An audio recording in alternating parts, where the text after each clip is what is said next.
Salam sejahtera. Welcome to FAR110 lecture series number 13, where this video is to discuss on the financial ratio analysis. So the purpose of we calculate ratios, the financial analysis, is first of all for benchmarking, meaning that we need to compare the performance of the business at the same point of time, meaning that you can compare with other companies that's similar to your businesses, and also you can compare among the years in order for you to have a trend analysis.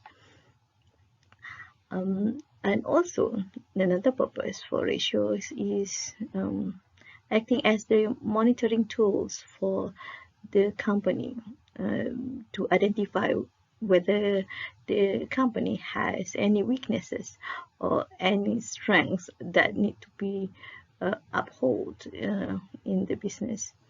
When you identify a weakness, so the company would put the actions in order to overcome the weakness that they could discover. And also the financial ratios will assist in future decision making, because you can have a forecast what would happen for the businesses by analyzing the financial ratios. Types of ratios. Actually, there are many. Many books has a different view on how many types of ratios, but this is the common types of ratios that have been discussed.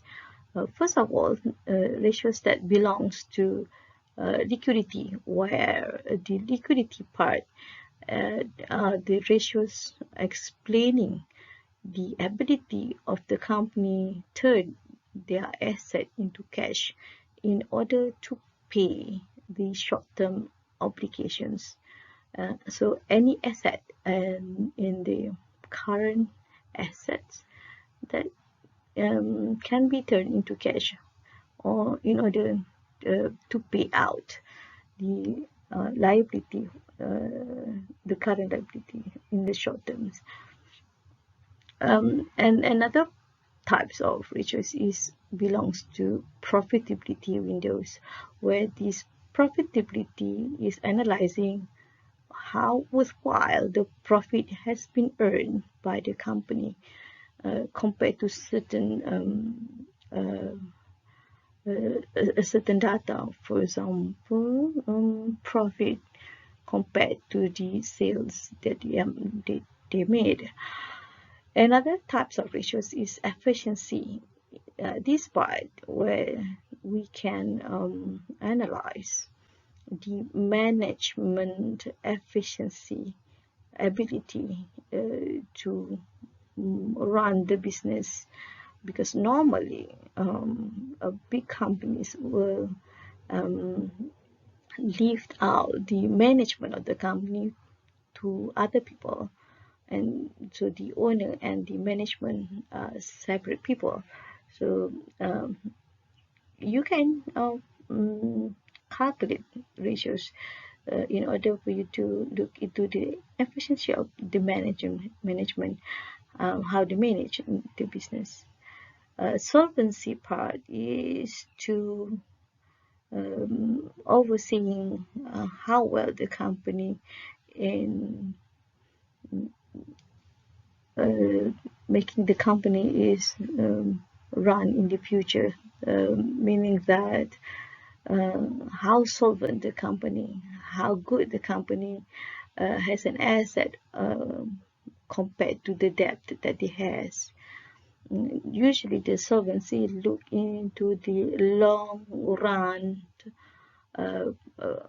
perspective, whether the company can be run in 5 or 10 years.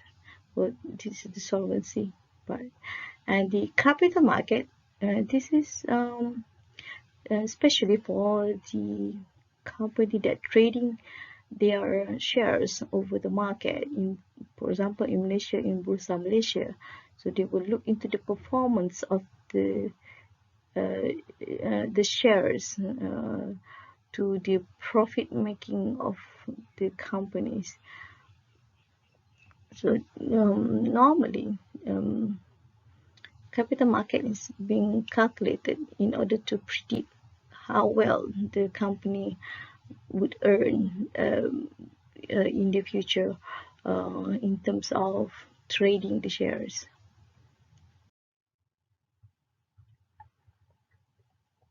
So let's have a look on the liquidity ratios. One ratios that fall into the category of liquidity ratio is current ratio. So then the formula is total current assets divided with total current liabilities. So the objective of this current ratio is to measure the ability of the companies to have cash or things that can be converted into cash in order to pay its current debt, the short-term debt. And the ideal ratio should be 2 to 1, means that 2 of current asset in order to pay 1 current liability. So if you have the result, for example, 2.1 to 1, so the ratio is 2.1 to 1. So the 2.1 is the current asset and the 1 is the current liability. So you can explain the results. The business has 2.1 of current asset to pay 1 ringgit of current liability. So it would say here, because the other ratio is 2 to 1, so the liquidity of the business is strong.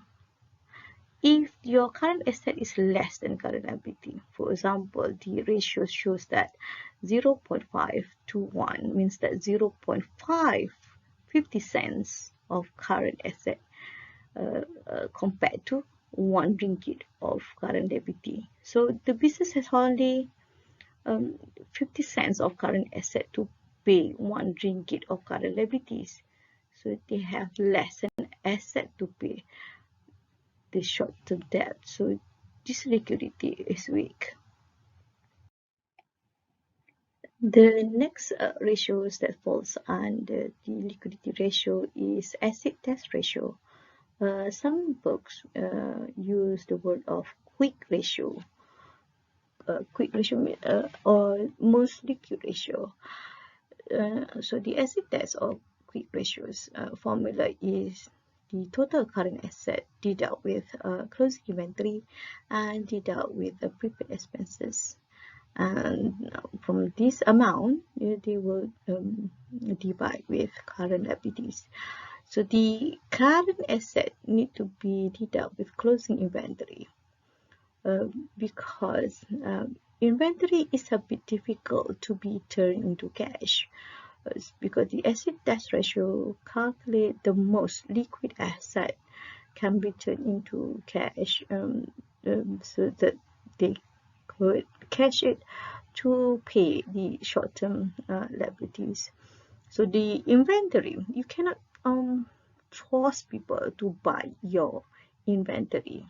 For example, if you open a shop, you cannot just force the customer that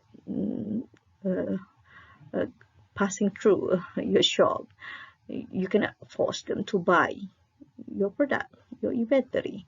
So the closing inventory is assumed a bit difficult to be turned into cash. So it will be excluded from the current asset in order to calculate the acid test ratio.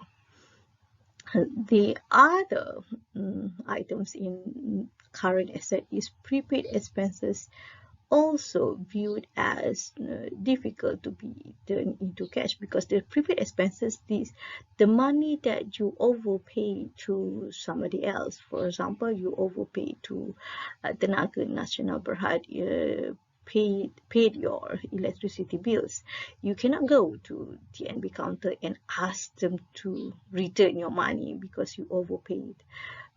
Usually they will explain to you that the overpaid money will be used for the next month or the next month of bills, pay off the bills for the next month. So the prepaid expenses is to be excluded from the current assets. So the calculation will only include the most liquid asset. And again, you need to divide with the current liability, the same as the current ratios just now. And the objective is to measure the ability of the companies to generate the most liquid asset in order for them to pay the current short-term obligations. And the other ratio should be 1:1. So if you calculate the ratios and you have, for example, 2:1, so meaning that the businesses has 2 ringgit of most liquid assets to pay 1 ringgit liabilities, so the liquidity would be strong. However, if the business only has 50 cents of the most liquid assets to pay 1 ringgit of current liability, so it will be viewed as weak. Let's have a look on the profitability ratios. One of the ratios calculated under the profitability ratios is gross profit margin, where the formula is gross profit, the amount of gross profit divided with the amount of net sales. So the sales, cash sales, credit sales, total them up, and you need to deduct with the sales written and also the discount allowed for you to have the net sales amount. Then you need to multiply it with 100 in order for the result to be in terms of percentage. So the objective of gross profit margin is to measure the profitability of the business. How much is the gross profit was earned compared to the ringgit of sales. So how many sales that they made and how many from that sales the gross profit was earned. So let's say you have 25% on the results. So you need to explain, you can explain it as every ringgit of the sales, business earned 25 cents of gross profit, so every ringgit. However, you can also write every 25 ringgit, 25 ringgit of gross profit was earned for every 100 ringgit of sales. This is mathematic wise. If you say 25 cents, so it's 1 ringgit, but you can also say 25 ringgit gross profit, then you compare with 100 ringgit of sales. The next ratios on the profitability ratios is net profit margin. The same formula, not the same, the similar formula with the gross profit. Just change the gross profit just now to the net profit, divide with net sales and multiply with 100, so that your result will be in terms of percentage. Then the objective of this net profit margin is to measure the profitability of the business, that is to compare the net profit earned to the ringgit of sales that they made. So let's say you have 15% of your results. So you can explain every ringgit of the sales, business earned 15 cents of net profit. Or you can write 15 ringgit of net profit was earned for every 100 ringgit of sales. Do not write both of the sentences. Choose only one, whether you want to compare with 1 ringgit or to compare with 100 ringgit of sales. Let's have a look on the efficiency ratios. One of the efficiency ratios is stock turnover, or some of the books call inventory turnover, where you're calculating the formula by taking the amount of cost of goods sold or cost of sales divide with average inventory. And the average inventory must be calculated by the amount of opening inventory, add with the closing inventory, and divide by 2. Sometimes you do not have the data of opening inventory, so just take the closing inventory amount and do not divide by 2. So you only divide by 2 because if you have the opening inventory data and closing inventory data.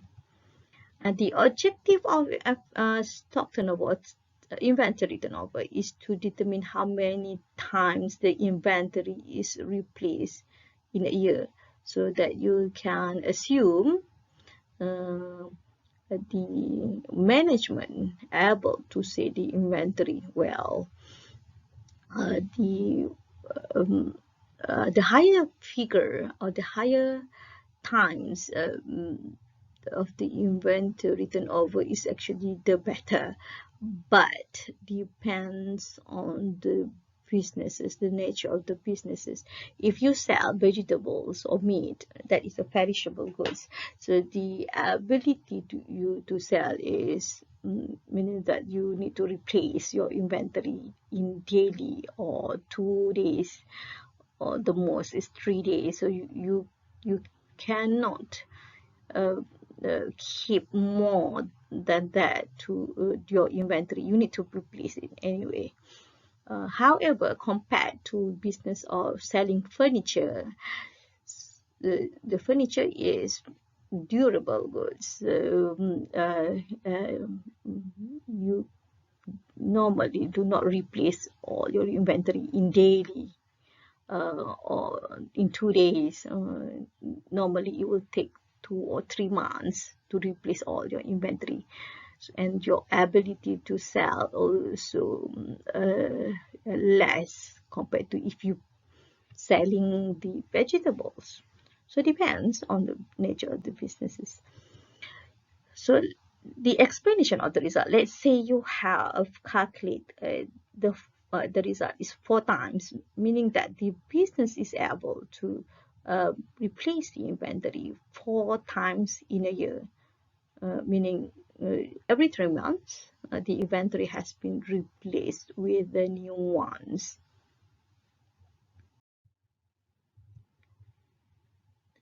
The ratio is very useful for us in order to compare the business performance with the prior years or with other similar businesses or entities, and you can also compare with the competitors.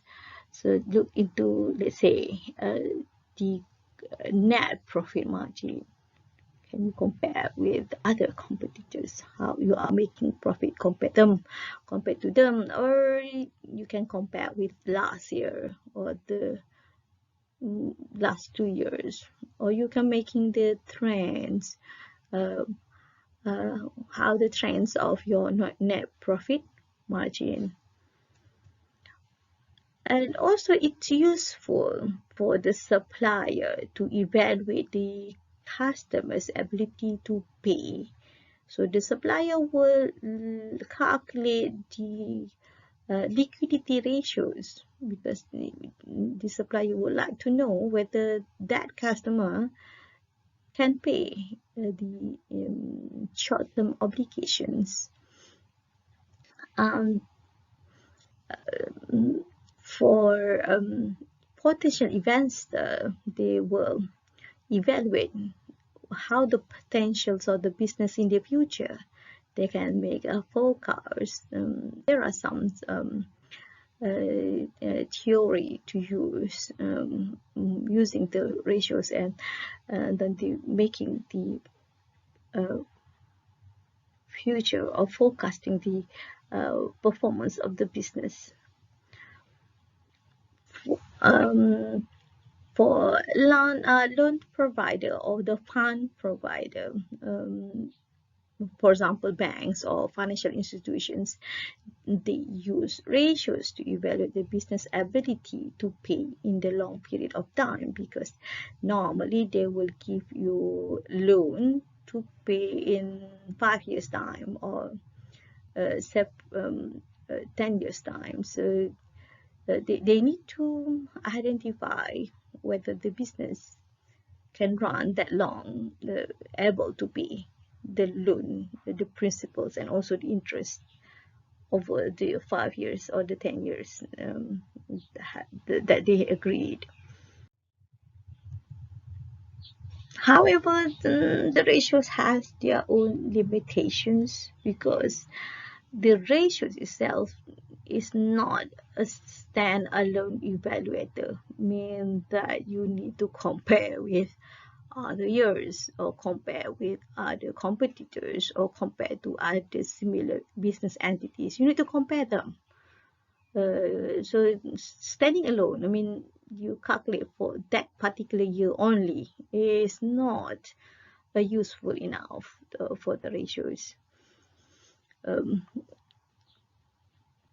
And if you compare with other businesses over the years, it can only be useful if they are calculated on the same basis.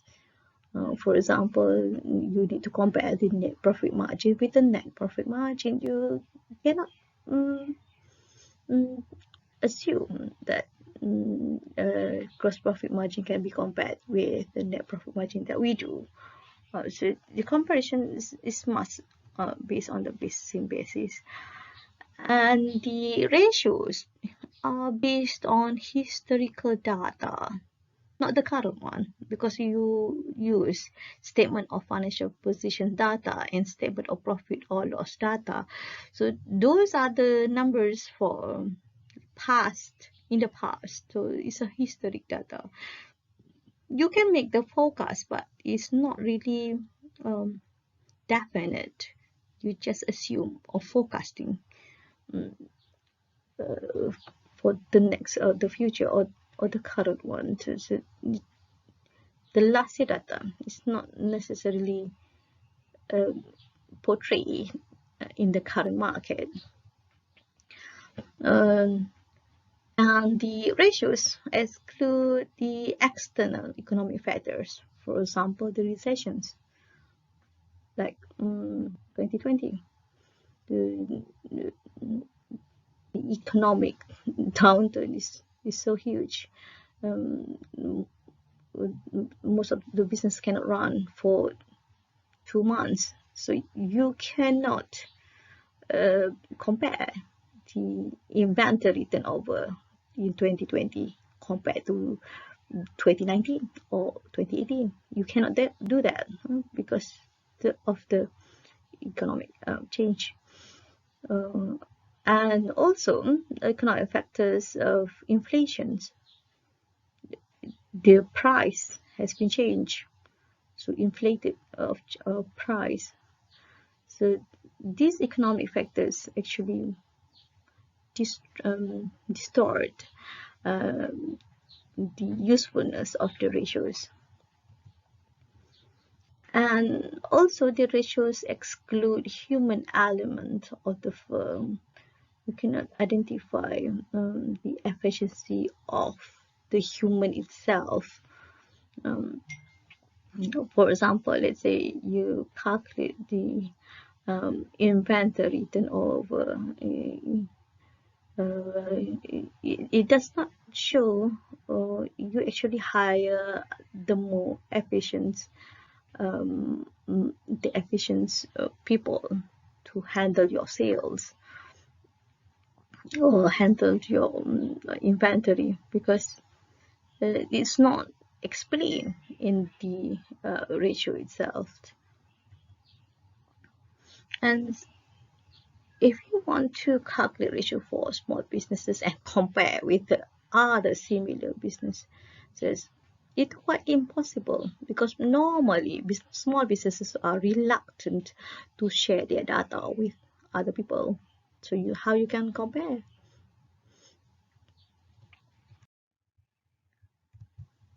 That's all for now. Thank you for watching this video. Watch out for the next video for the next topic. Thank you.